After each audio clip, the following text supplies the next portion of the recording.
Oh, it's raining. I can't go out. No, that's when you should go out. This sounds like one of those things you say in high school. Like, seriously, there's a pool on the roof and freshmen are only allowed in. Like, go up to the pool on the roof. It's up there. I swear. You'll see it. And then boom, there's a car on the wall. It's convincing the driver that it's going to be really slippery and really scary. And you're going to give me less grip? Are you crazy? I promise you won't die. I'm going to say almost the more of a slide that I'm in, the less they're like, whoa, we're going to back off because this is going to be a big crash. How are you a real boy? How did you leave the house? And there was a moment, like you could see it in his eyes. He was part serious and part like, oh, like that was a thing he'd never thought of before. Like there's a way we could go do badass things here. And that's a thing. The job description of a race driver: drive the car at its limits, no more, no less. Simple, right? Hi, it's Sam. This, right now, is a commercial for the podcast that you're already listening to. Is that weird? I don't know. Podcasts are weird. I'm sorry to interrupt, and I'll keep it short.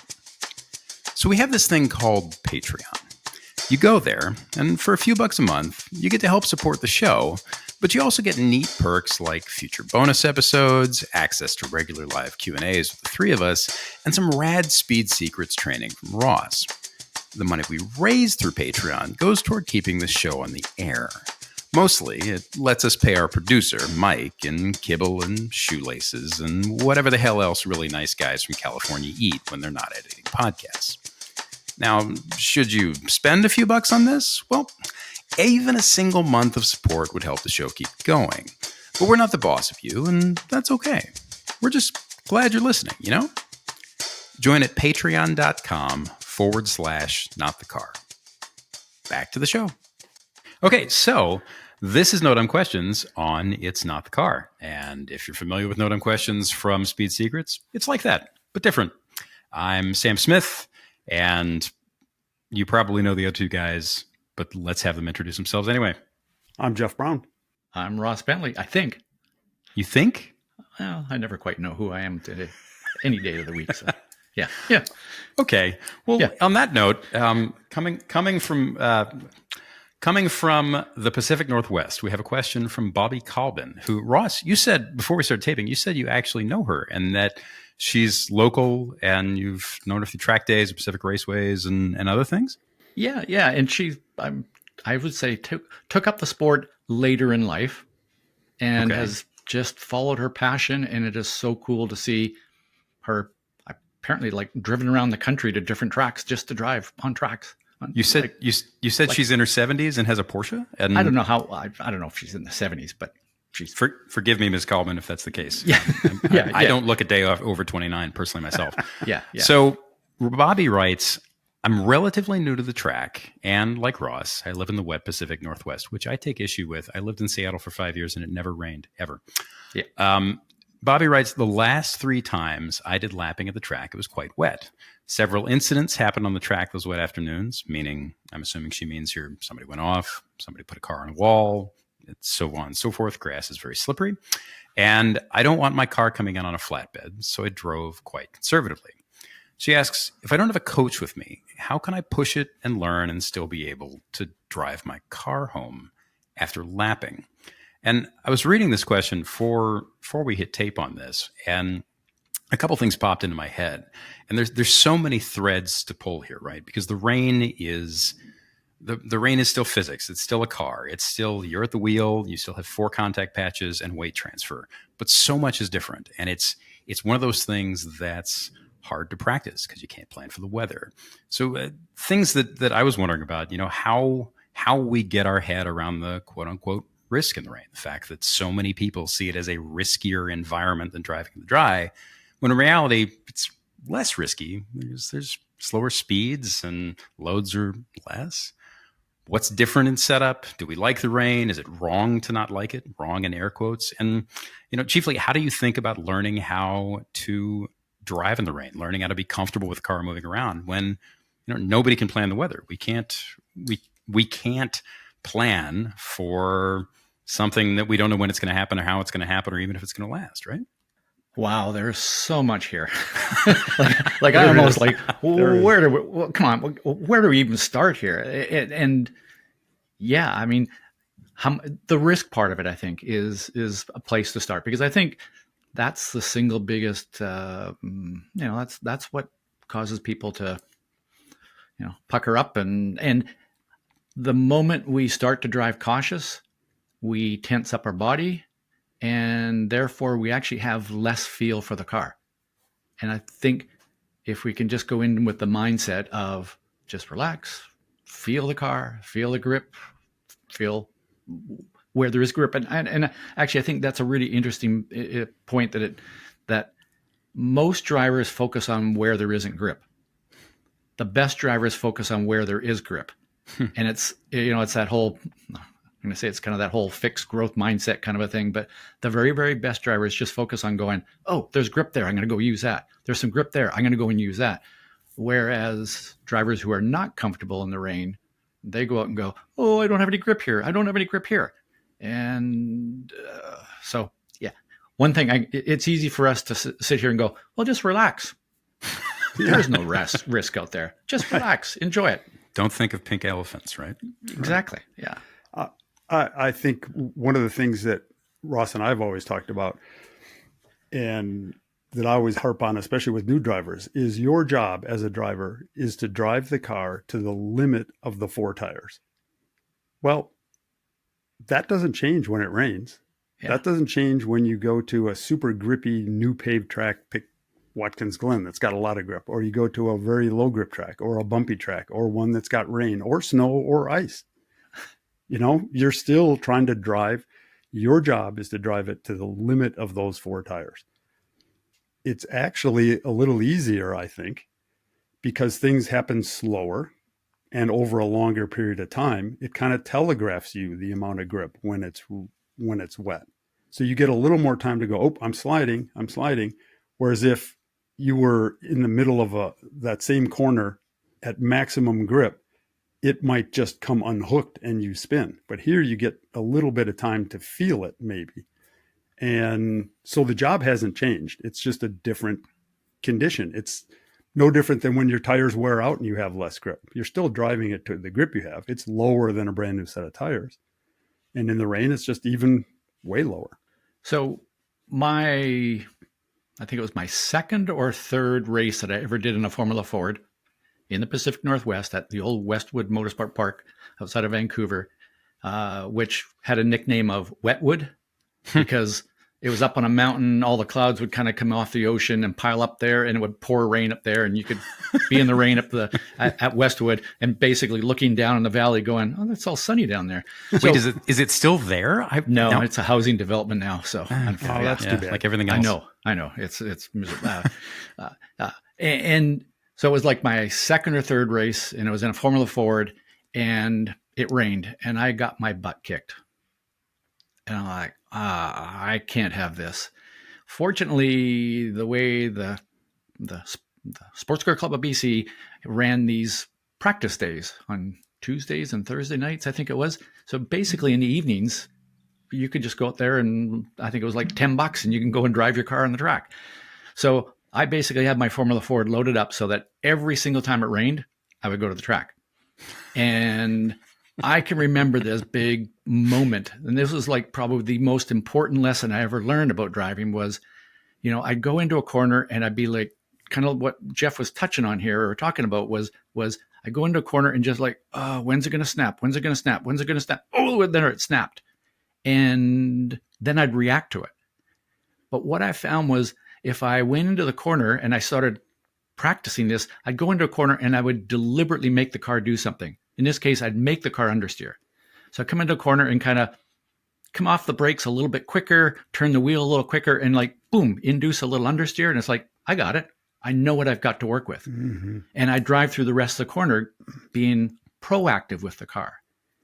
And the next race, it rained and I kicked everybody else's butt. So It was like a major learning experience. And by the way, that's what the best drivers do in the dry as well. Now, it may not be quite so dramatic, but the best drivers don't wait for the car to do something. They make the car do something. And that's what the best rain drivers do. I'm not saying I'm the best, but I learned a big lesson there. Oh yeah, I've seen you drive in the rain, Ross. You're pretty darn good. I mean, I think the other thing that you have is you like the rain and you have confidence and you're like, rain, bring it on. And there's some drivers like, oh no, it's raining. I mean, I've had pro drivers like, we're about ready to do whatever, 24 hours of Daytona. And they're like, oh no, it's going to rain. I'm like, that's Yay. really weird. You should have confidence in the rain. And you don't just get that. You don't say, okay, next time it rains, I'm going to have confidence. You gained it because you went out at Wetwood and practiced in it and got good at it and started to enjoy it and understand it. And then you thought you had an advantage over the others. So you wanted it to rain. It gave you great confidence. So is it possible to, it's funny, Ross reading your books, Jeff talking about setup and how drivers think and how cars work. One of the things we talk about a lot is the notion that confidence and asking questions and being willing to improvise on the moment, in the spot on the moment is half the battle there. And that's one of the things I'm a middling club racer, but it's one of the things I love about it is just the fact that in the wet, everything's constantly changing. Every corner is different in terms of whether it's how much water it's getting, how much runoff there is, what the pavement temp's doing, what the wind's doing. Everything is different. And the line that worked last lap, last week, whatever it was in the wet might be unworkable 30 seconds later, a lap later, 2 corners later, whatever it is. And the fact that everything hangs on some form of improv. But I'm a dork. I like the wet. Jeff, is it possible to be really, really good in the wet and also hate it? I mean, if either one of you guys worked with drivers who are quick as hell when it rains, but loathe it, or do those things just not go together?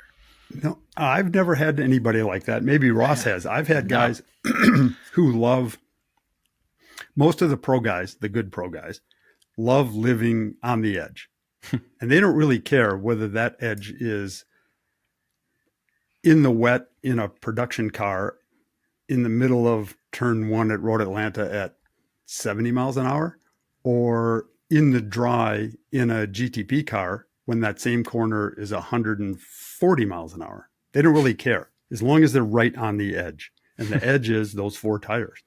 So I don't think their job description changes. They love, they love the rain. They love being on the edge. They love the changing conditions and who can adapt to it quicker. And like you said, Sam, the cool thing about the rain is it generally, maybe at Wetwood, but it doesn't always stay the same amount of rain or the same grip level. It changes lap to lap. It dries out. It gets wetter. It can change from parts of the track have more rain in other parts. And Ross, I know you've had that. It's hard to coach that, isn't it? We've seen pro driver, we've seen bronze rated, silver rated, kind of really good semi-pros. Just they go out and they get a good lap in the rain. They get 2, 3, and then it starts to dry out and they don't adapt. And they keep running their rain times where the pros have gone quicker and quicker and quicker.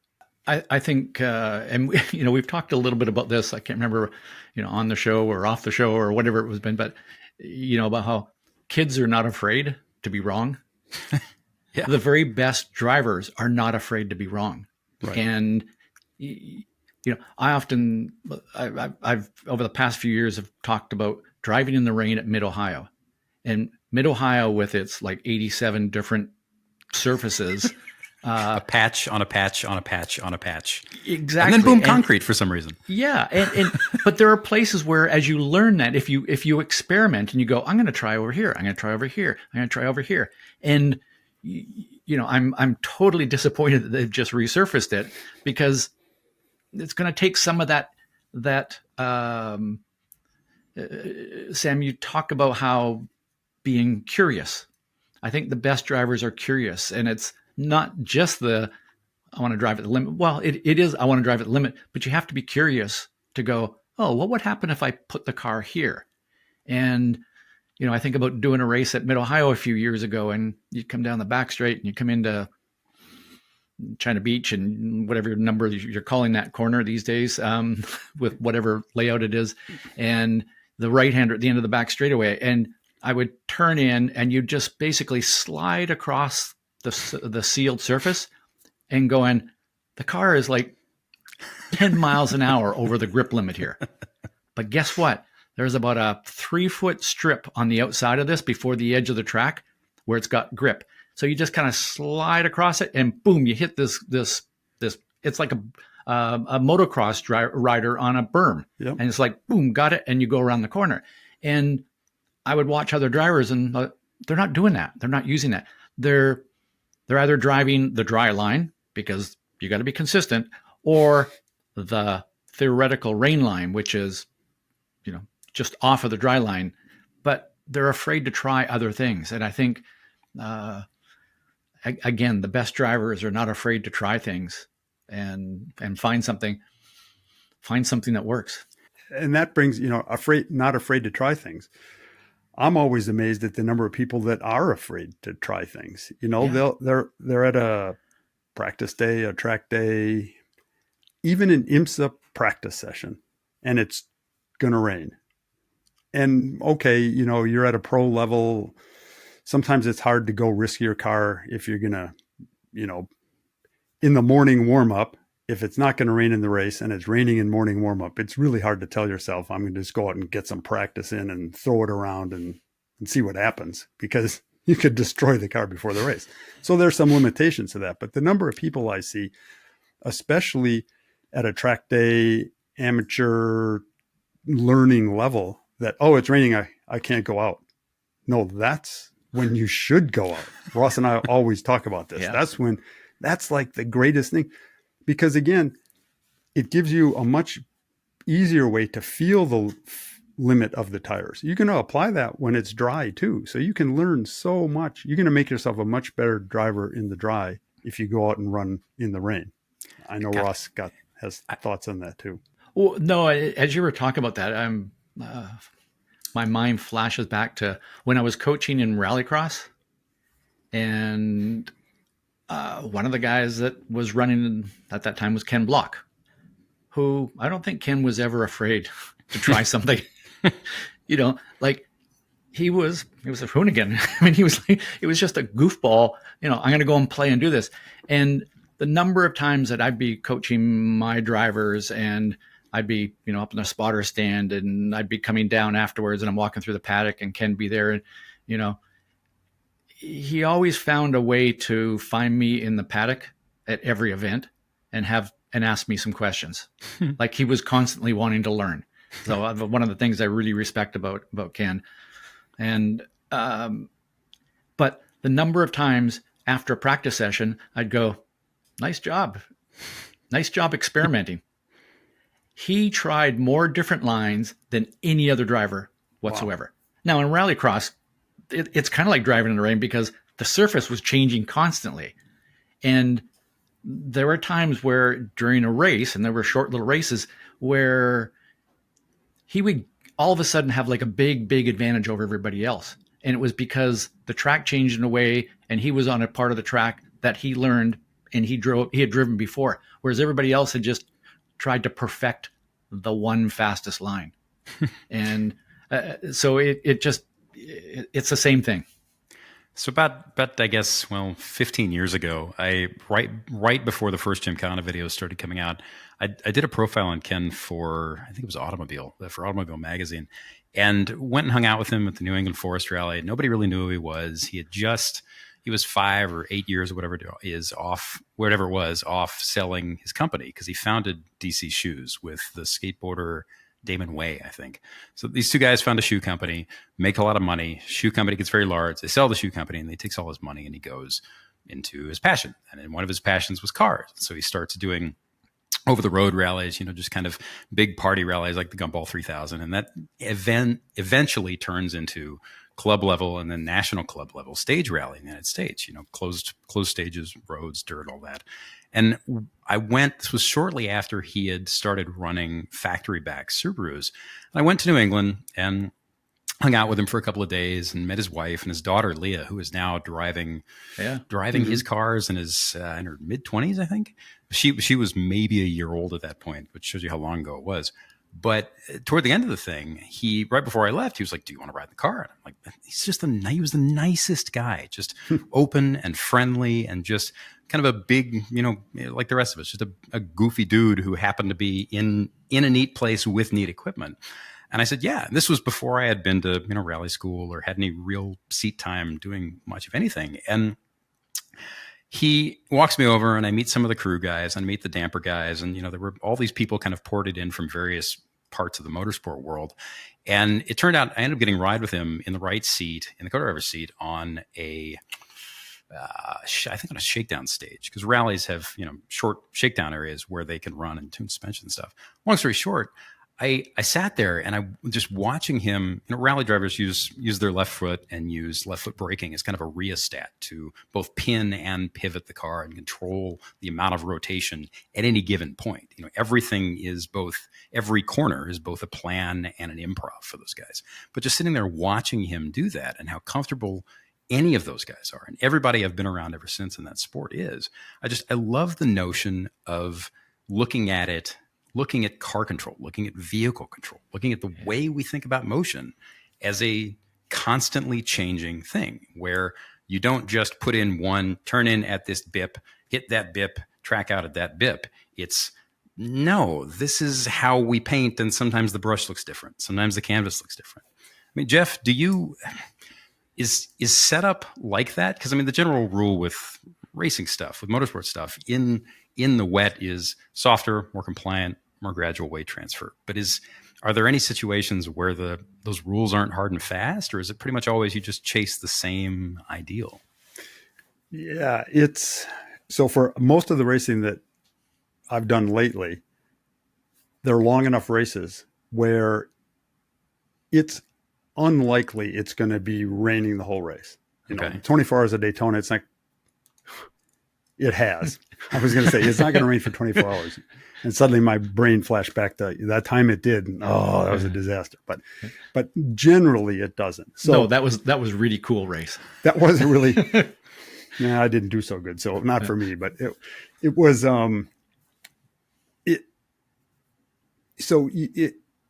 it's worse, in my opinion, if you compromise the dry setup for the wet.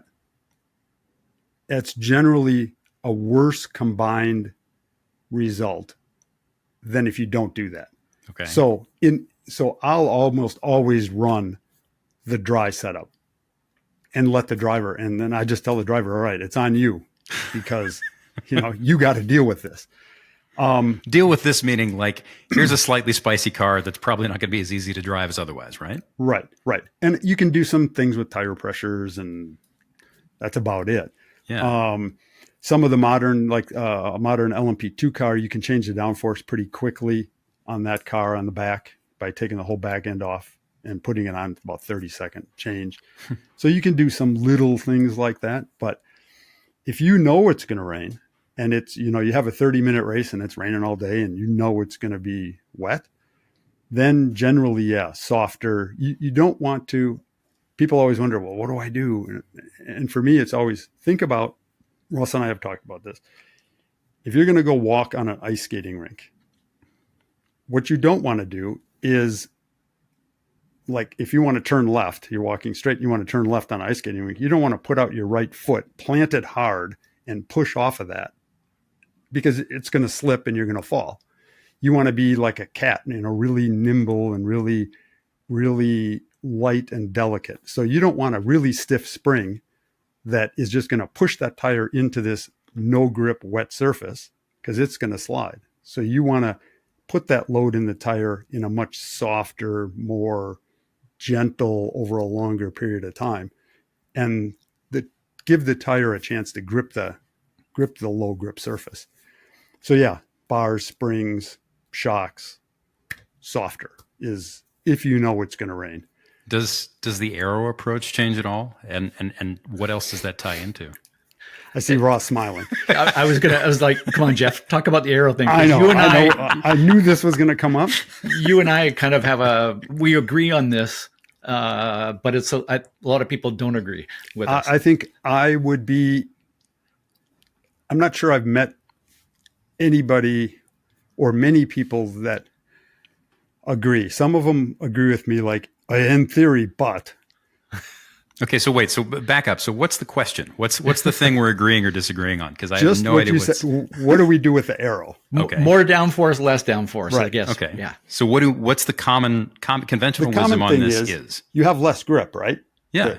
Okay, so you got to pile the downforce on it, right? To push the car into the track, right? Because you have less grip. Let's put downforce on it and push the tires into the track better. Okay. I've had good luck going the exact opposite way. I take downforce The out. face you just made was great. You're just like. It's So wait. because so many people disagree with me, which is good. I actually like that because I've had good luck beating those guys. Okay, so unpack it. So what's the reasoning? First off, what's the reasoning behind doing the way you do it? And how did you arrive at that, right? I arrived at that at Road America. I think I was running an IndyCar. Yeah, I was. I was running an IndyCar at Road America. We were like a mid-pack car. Okay, not terrible, but we weren't going to win on speed. And then it was going to rain for the race. For sure, it was going to be one of those rain races. And I was like, okay, so we're the middle of the pack. We're running around. If I put a bunch of downforce, if I can put more than everybody else, that'll be good, right? Because I'll have more grip in the corners. And I'm talking to my driver, and I said, so we'll put downforce in. We'll go, and you'll go down the front straightaway at Road America, and because you'll have more grip, you'll just drive right around the outside of them all. And he's like, really? I said, well, you'll have more grip. He goes, not that much more grip. It's still raining out. I'm still floating on water. You know, I'm not going to have double the grip. I need double the grip to pass this guy on the outside.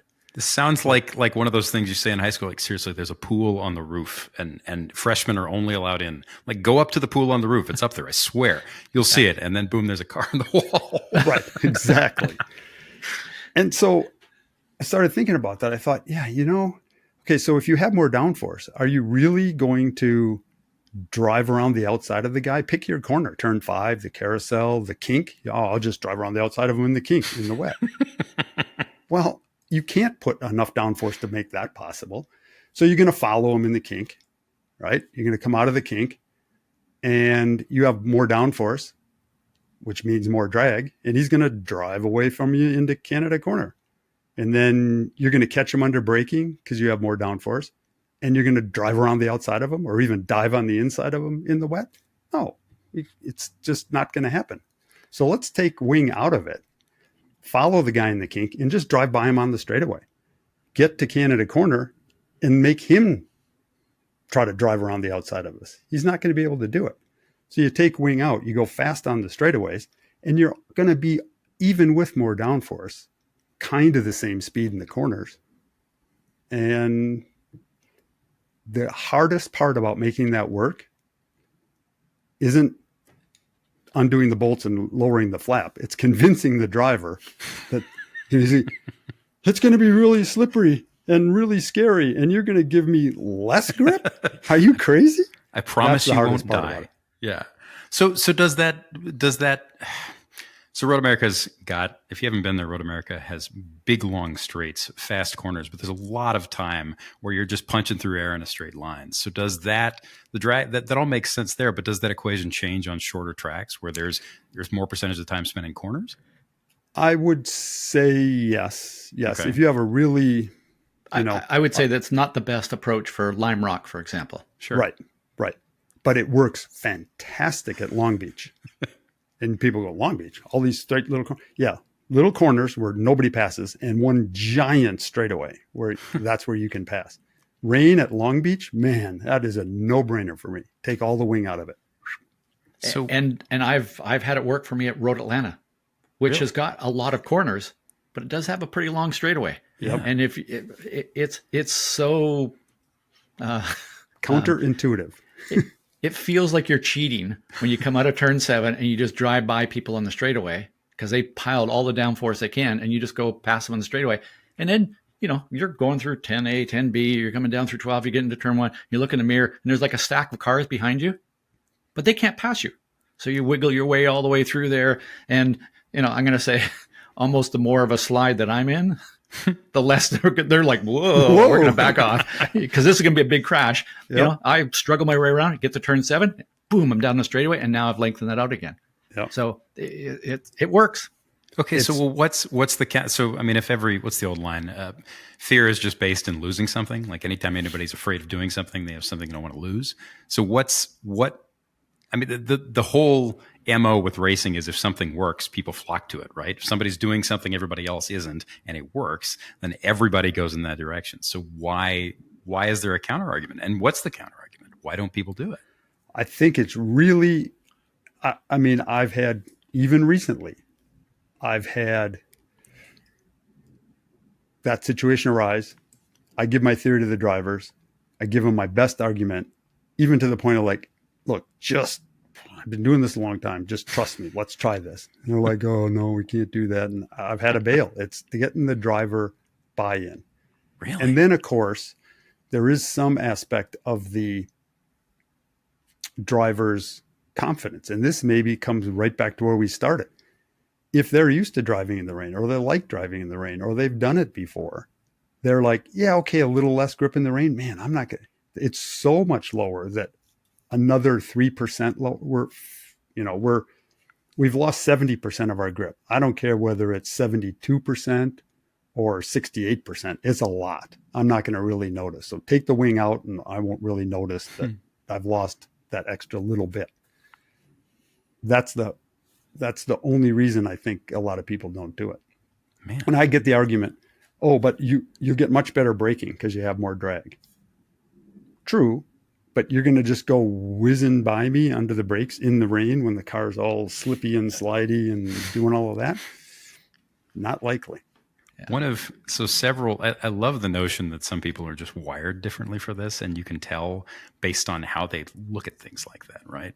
So several years ago, actually a mutual friend of all of ours, Marshall Pruitt, the journalist, Marshall invited me, when I was at RNT, when I was at Road and Track, Marshall invited me down to Indianapolis for qualifying for the 500 one May.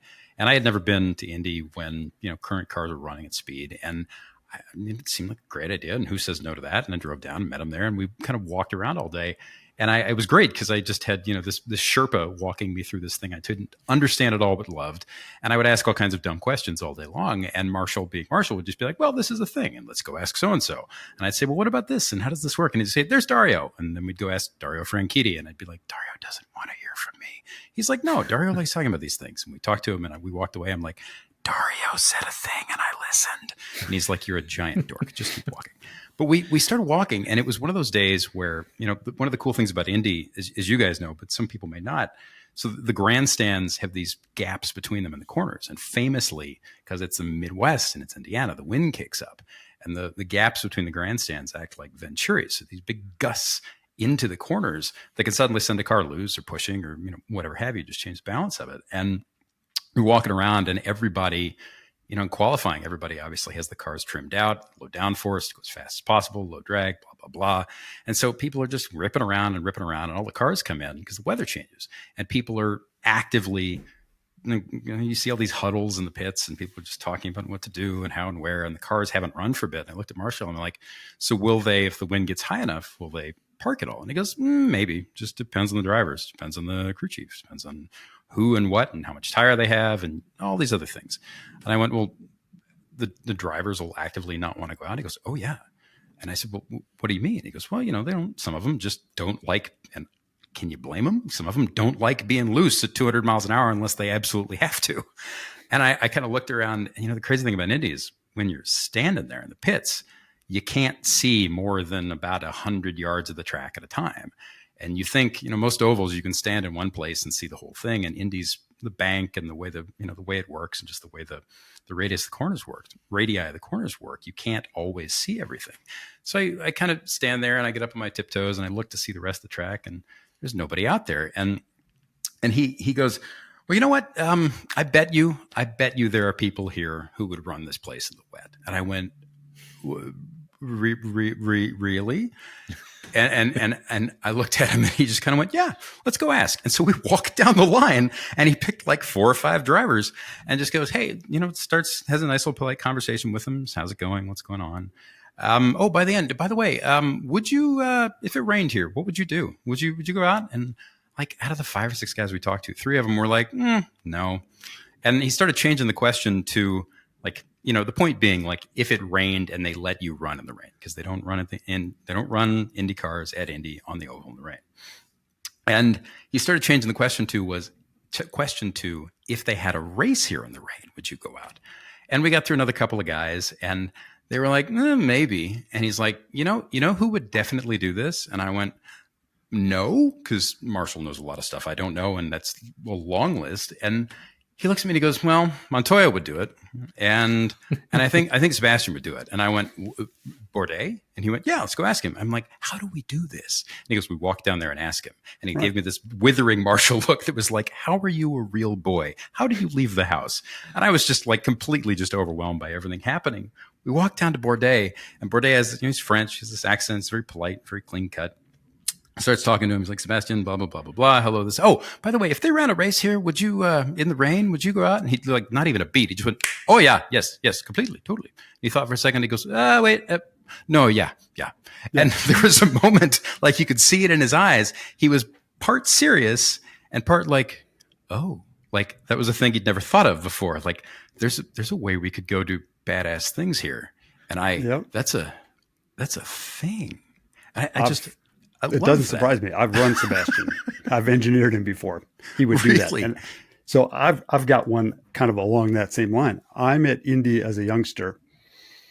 I grew up in Wisconsin. We went down to the Speedway in May, my family, and we never saw a race. We always went for practice because we knew some people who could get us like in the garage area. I couldn't as a young kid. They had the 18-year-old rule back then and stuff. But anyway, we got to know some of these guys, and we were good friends with Dan Gurney and knew Dan well and all of that. So we would go and hang out with the All-American Racer guys. We're just going to set aside the moment for the fact that you said we were good friends with Dan Gurney and knew him well, because that's like, Tom Cruise is a pal. And also I know God and Satan's a buddy and like all these people. We just hang out. Go on. Sure. Well, I'll ask about that later. But please. Okay, we can talk about Dan later. Yeah. But so I'm at Indy and I was racing go-karts at the time. So I'm interested in more than just wow, these cars are fast. I'm like, I'm 7 years old going, well, I think I'm going to do this someday. I better pay attention. I'll be here at Indy. I better start learning, like every kid who wants to be an astronaut or a race car driver. And so I'm watching and it starts to rain. And this is the 70s, like mid 70s. I'm thinking you'll have to check me on all these dates. Anyway, it was the first year that Jochen Rindt had come to Indy. He had never driven there before, but the Europeans, the Lotuses and, all of that. So it's his first year there. Considering he was killed in 1970. Okay. So it's the late, there you go. So it's the late 60s. For people who don't know, Rindt, Formula One driver, drove for Lotus among other places, right? But like a hero of the age and one of the like all-time greats, right? Oof. One of the people said, oh, Gilles Villeneuve is like Rindt, like that fast, just lay a lap down, no fear kind of guy. Yeah.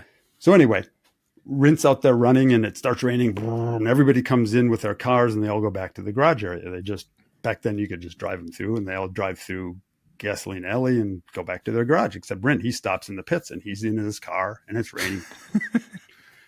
And the story goes, and I got this from one of Gurney's crew guys or his PR guy, whoever. The story goes that it's raining and he's sitting there and I don't know if there were radios at the time. And one of the crew guys, hey, get out, get out. He goes, what? And he goes, you got to get out. It's raining. And he goes, are you telling me I'm here with this big professional team and we don't have rain tires mounted up? How long is it going to take to get the rain tires mounted up? And the crew guy's like, we don't have rain tires. He goes, what's the budget for a thing like this? And you didn't buy any rain tires? He goes, no, we don't in general. Nobody has rain tires.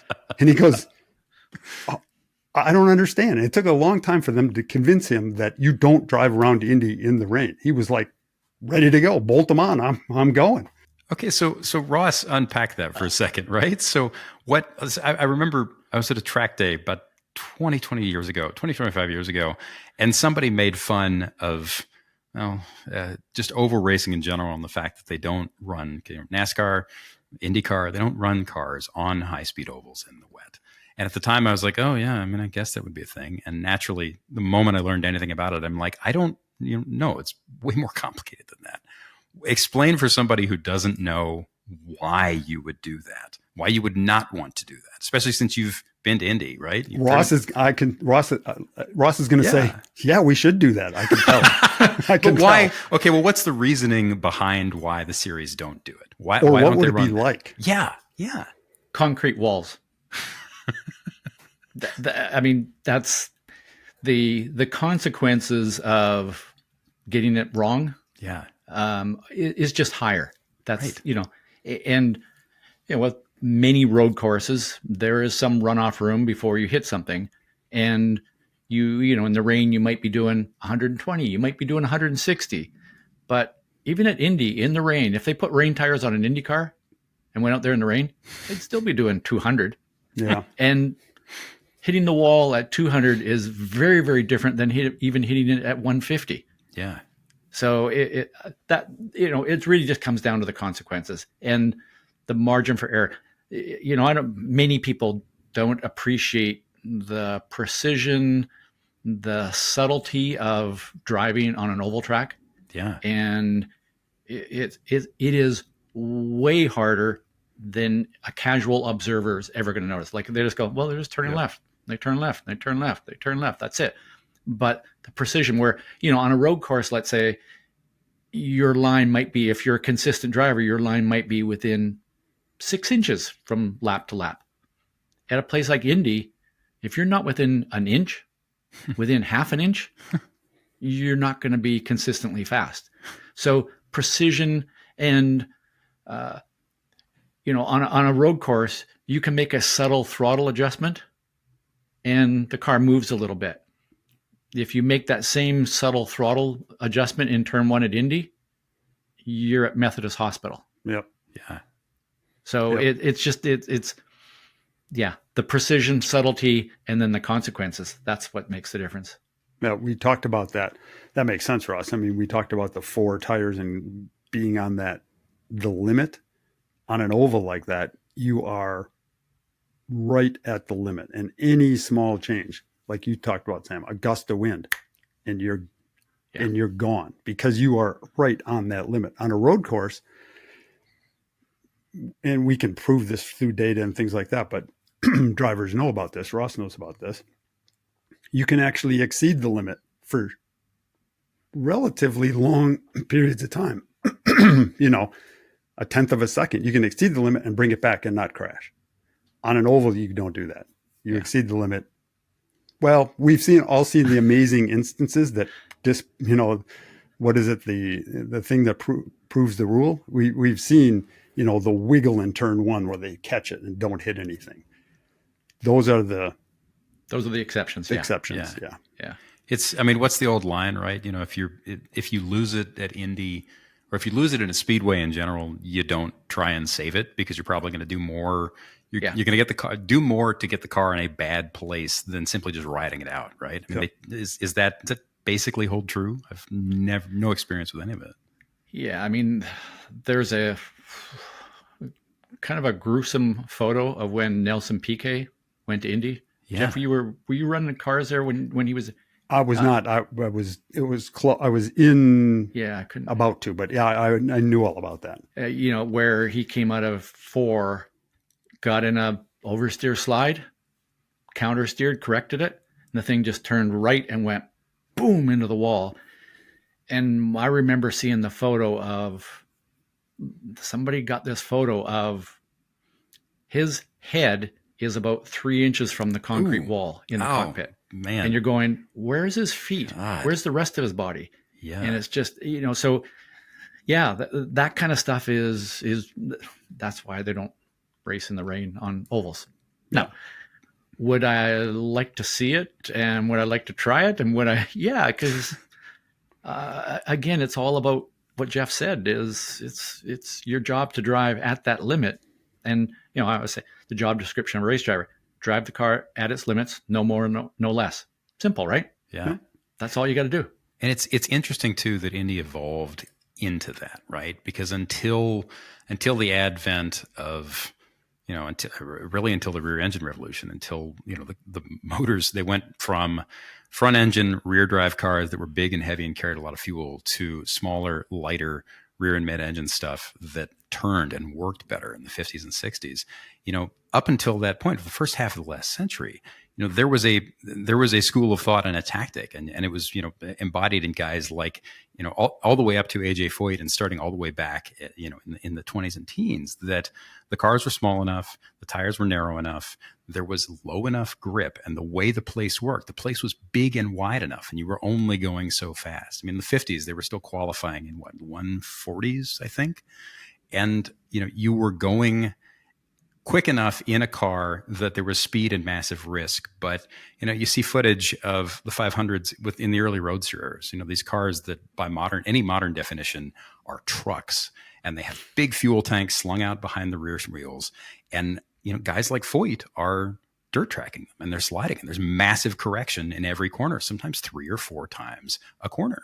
And that went away as the cars evolved. And that's not good or bad. It's just what happened. But it's amazing to me that place has evolved in the way it has, and can kind of contain, Walt Whitman, right? Contain the multitudes of that back in its history, and yet can also hold a 220 mile an hour lap in a car that's an inverted wing with slicks wider than my desk, and that's remarkable, right? I mean, it's just, it stays the same, yet it doesn't. Yep, it's crazy to go. Every time I'd go back to Indy, I was ran Indy cars engineered them for 8-9 years in a row. And so you do the month of May, then you go to the rest of the season, then you come back and you do the first test early in May, or if it was a rookie orientation in April. And you stand there in the pit box at Indy, and that first car goes by at full speed. And I've done it for 8 years in a row. And you're like, holy smokes, that is fast. I mean, it covers that straight away in no time. And the people who do it for a living are not jaded by it because it's so fast. And it never got old all those years. No, really? No. Oh, man.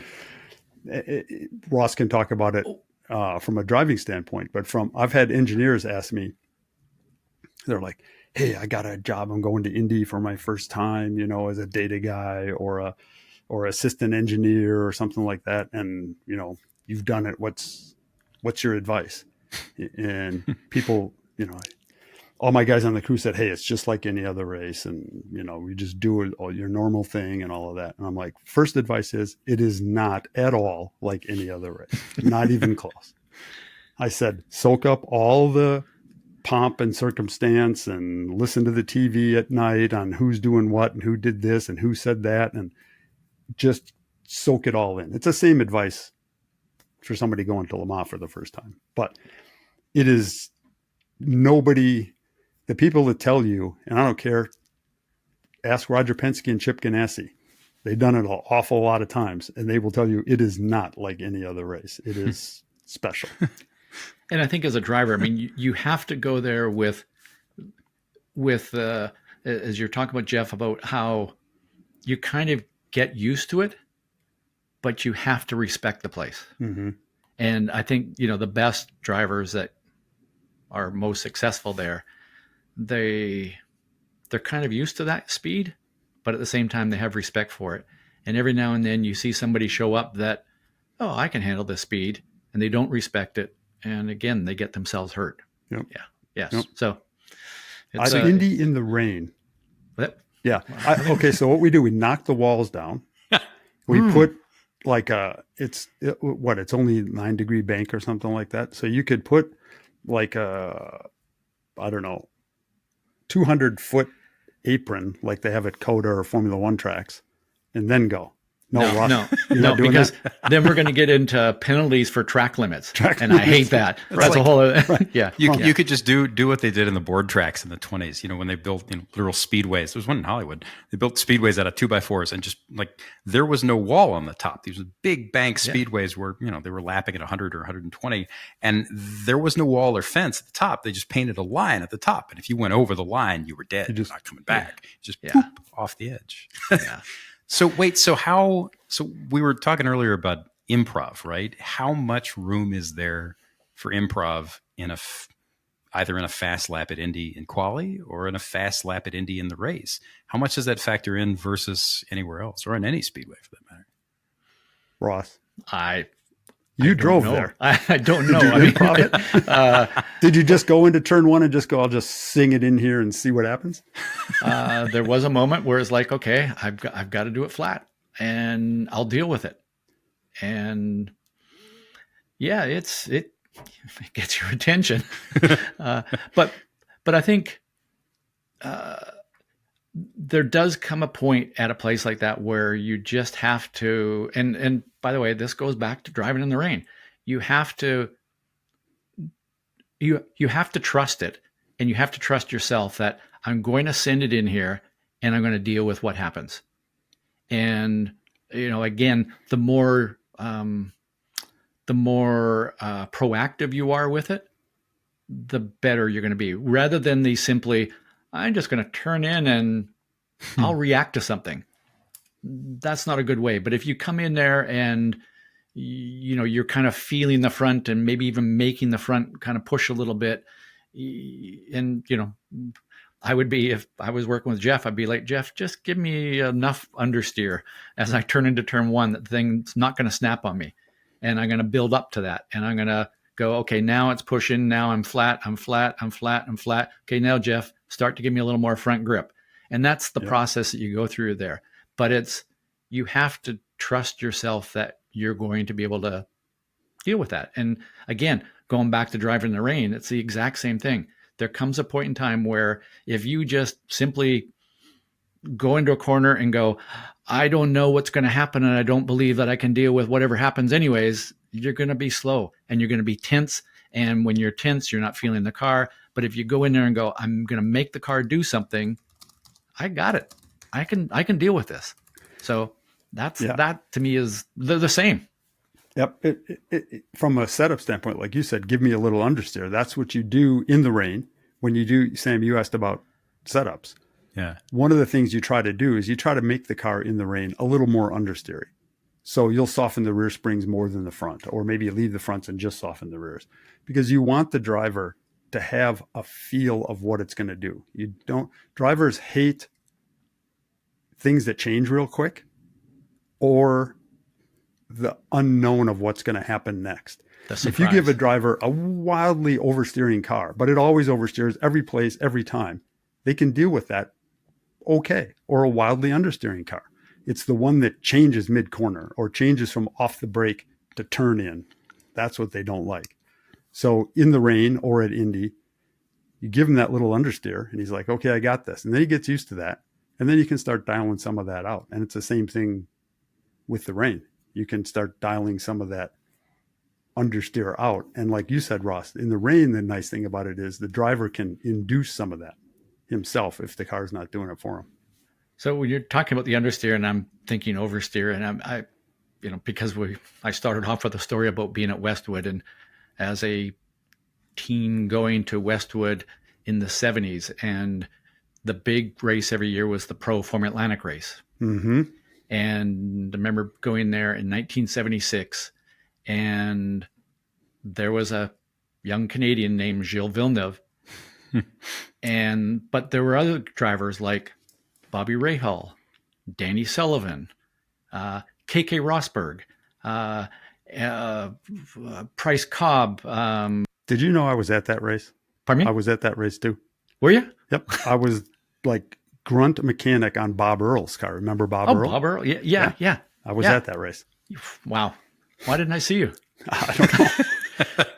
Probably because you were looking at all of the A-listers you just named off. Right. Going, that's in the Villeneuve. Ah. And I was the guy schlepping tires back and forth and cleaning the car. Yeah.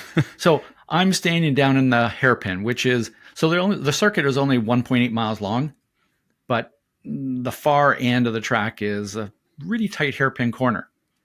And they have a standing start. Villeneuve's on the pole. KK Rosberg is next to him. I forget, Bobby Rahal, Danny, all these guys are all lined up behind them. And we're down in the hairpin, and you hear this, and they all take off, but they're way up at the other end of the track, so we can't quite see it. But it is absolutely dumping down rain. And the way the back straight is, or was, there was a crest in the back straight that they called Deer's Leap. Unfortunately, every now and then a deer would leap across the track. And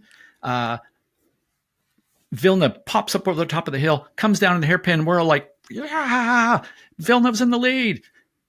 Where's everybody else? They must all have crashed. Villeneuve's in the hairpin, and then boom, the rest of the pack comes over. And he's got like a 5-second lead or more on the very first lap of the race. Jeez. And then just manages to absolutely destroy the field. Again, all these other drivers who are amazing drivers. But in the rain, he was the guy that, remember, he qualifying for the U.S. Grand Prix in the Ferrari, and I think it was 79, I think it was, when he and Jody Scheckter were teammates. And in qualifying, his lap time was 11 seconds faster than the rest of the field. Absurd. Just absurd. And there were stories of drivers like parked in the rain. This is in the rain. Drivers, again, Jody Scheckter, I can't remember all the other Formula One world champions at that time. A few of them got out of their car and walked down the turn one to watch it because they're like, we can't believe that that's possible. But, Villeneuve grew up racing snowmobiles. Yeah. So the idea of being, first of all, blind by snow and everything, and being sideways and sliding and that comfort level, he was so comfortable with that he just made the car dance. And other drivers, again, even those drivers of that level or that caliber are kind of going, what's the car going to do? Yep. And waiting for it a little bit. So, wow. Yeah. I'd love to just say, go drive like Villeneuve. What I love about that, and like I there was a period several years ago at one of the magazines I worked at, I ended up with a login for one of the photo wire services, where you can go online, it's like Getty or LAT or any of the other image services. You can just type in anything like 1955 Olympics or 1979 Monaco, yada, yada, and pull up just hundreds of pictures on it. And you can't do anything with a high res unless you pay for something, but you can get into the archive and look at all this stuff. And so I started building a folder at one point of shots of Villeneuve in an F1 car sideways. And I mean, the guy this is Mike, our producer. When was he not sideways? Right. The fact that there, the notion that there are people who are just ape for this, who are naturals at it. But also the notion that it can be taught and that there's, everybody's inherently some mix of it. Like half the pictures of Villeneuve that were in this giant millions and millions and millions photo archive were of him in some, 70s F1 car with like arms crossed up lock on it. All the shots at Monaco where the tire was coming off the rim in the back, like just tire peeling off the barrel of the wheel. And the guy's still sideways loose, just driving the hell out of it. And, crazy. And you look at it and you think about that. You mentioned snowmobiles. My friend Jacques Drisang out of Wisconsin, they're big in vintage Indy cars and know AAR and the Gurneys fairly well. Have a couple of old vintage Eagles. Really, really nice guys. But his dad, Rick, grew up in Wisconsin and somehow intersected at one point with Villeneuve when he was racing snowmobiles. And at one point I was like, so wait, so you ran snowmobiles with Gilles? He's like, oh yeah. And he pulls out pictures and he's got these, they're all wearing giant snowsuits and on these vintage 70s machines that kind of look like, dead transformers on the snow. And I looked at him, I'm like, well, what was he like on a snowmobile? And he went, exactly the same as he was in a car. It's just like, this is just how some people are. But I love the idea that you can learn it. And it's, because I've seen people do it, right?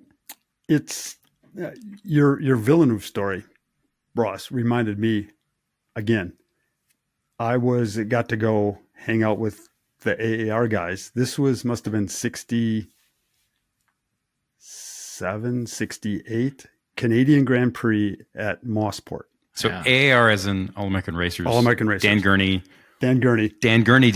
like stock cars, right. Indy got cars. to go there with him and hang out in his garage area. How did this happen? Ooh, that's amazing. A longer story. The short What's version. The short one. The short version is big fans. They had they had a thing called the Eagle Club. Yeah. So that was back in the day long before the internet or instant or social media, and they had fan clubs. People had fan clubs. The Eagle Club was the All American Racers fan club. Basically, you'd pay your $15 a year, and you would get a newsletter every month about how they did in the Formula One race at Nürburgring and how they're doing with their IndyCar. And you'd get a newsletter, you get a patch and a sticker and a newsletter for $15. So, of course, we joined. Then they had a contest. Whoever could sell the most memberships to the Eagle Club got an all expense paid trip to the USGP at Watkins Glen to be a guest of Dan. So me and my brother we were like 7 or 8. We hit every grandparent, relation, every house, everybody we could, knocking on the doors for 2 months trying to sell the most memberships. And we won. Gurney Girl Scout cookies, basically. That's amazing. That's incredible. Exactly. And 2 little kids, an 8-year-old and a 6-year-old, $15. We're supporting American racing team to go against all these big bad Europeans. Like we're going against like German guys and French guys and Italian guys. And they're like, oh yeah, America, here's $15. And they could care less, but it was 2 kids. Good sales pitch. Trying to support America. And so we won, went there, met Dan.